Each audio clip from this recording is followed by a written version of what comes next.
Le cri du gladiateur résonnait encore sous le ciel factice de l'arène. « Je ne suis pas ton jouet !»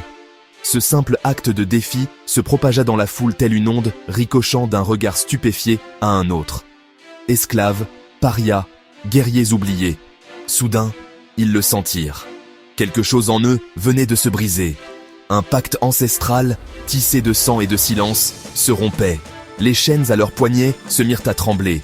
L'énergie divine qui les maintenait captifs commença à se déliter. Un éclat pourpre dansa dans les yeux d'un vieux guerrier. Il saisit une lame rouillée, la brandit sans crainte. Un autre le rejoignit, puis 10, puis 100. En contrebas, dans l'arène, le gladiateur, le souffle court, tenait bon. Sa hache, fichée dans le sable, astre moribond. Et là-haut, les trônes des dieux tremblèrent. Une voix tonna, ancestrale et cruelle. Il n'est qu'un insecte. Écrasez-le. La terre se fendit. Des entrailles ténébreuses de la terre jaillirent les lames noires, une légion de champions déchus, gardiens du pacte divin. Leur armure fumait d'ombre pure, leurs yeux brûlaient d'un éclat sans âme. Le gladiateur fit un pas chancelant en arrière, puis un autre pas résonna derrière lui. Une silhouette façonnée par le sable même, une femme, une gladiatrice, morte depuis longtemps, sa forme vaporeuse, son armure gravée de glyphes effacés. « Je suis Rahen », dit-elle. « Tu m'as libéré. Je combattrai à tes côtés. » D'autres apparurent, des spectres réveillés par sa rébellion. Autrefois, ils mouraient en silence.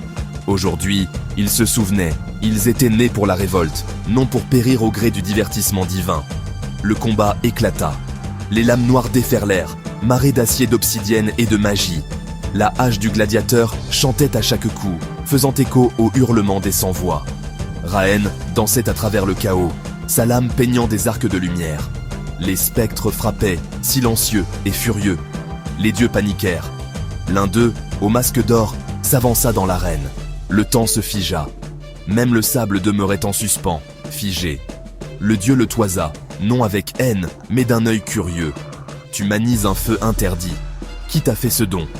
Le gladiateur garda le silence.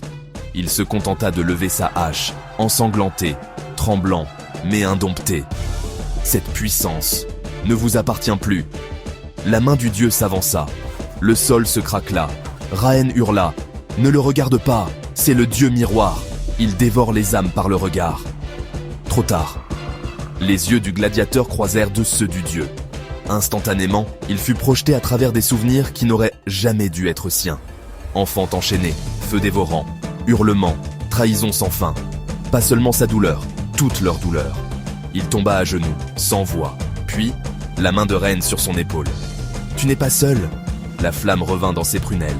Le sable frémit. Il se releva, lentement, et frappa. La hache était plus qu'une arme. C'était la fin d'une ère. Le masque du dieu vola en éclats. Une lumière aveuglante explosa, et le hurlement du dieu miroir déchira les étoiles.